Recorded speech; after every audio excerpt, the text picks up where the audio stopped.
കാരണം ഈ ആത്മീയതയിലേക്ക് പോകുമ്പോൾ എല്ലാം വിട്ടെറിഞ്ഞിട്ട് പോകുന്നൊരവസ്ഥ.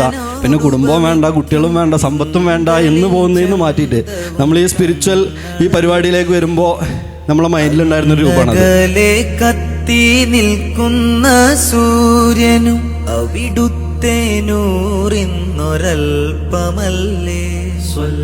അങ്ങയെ എങ്ങിനെ ചന്ദ്രനോടുപമിക്കും തിങ്കൾ. പക്ഷെ നമ്മുടെ റിലേഷൻഷിപ്പ്, നമ്മുടെ സ്പിരിച്വൽ, അതുപോലെ നമ്മുടെ ഹെൽത്ത്, നമ്മുടെ കരിയർ, ഈ 4 കാര്യങ്ങളിലുള്ള ഡെവലപ്മെന്റ്സ്, അതിന്റെ പെർസെൻറ്റേജ് അത് നോക്കിയിട്ടാണ് നമ്മുടെ ഈ ക്ലാസ് തുടങ്ങിയത്. അൽഹംദുലില്ലാഹ് അത് ഓരോരുത്തരും ചെക്ക് ചെയ്യുമ്പോൾ അതിന്റെ ആ റൗണ്ട് സർക്കിൾ കറക്റ്റ് ആയിട്ട് വരണം എന്ന് പറഞ്ഞ അഭിപ്രായം.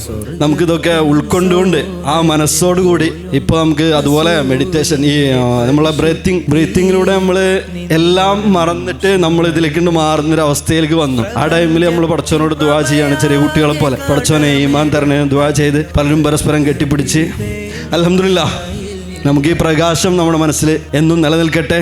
അതിന് അല്ലാഹു തൗഫീഖ് നൽകട്ടെ.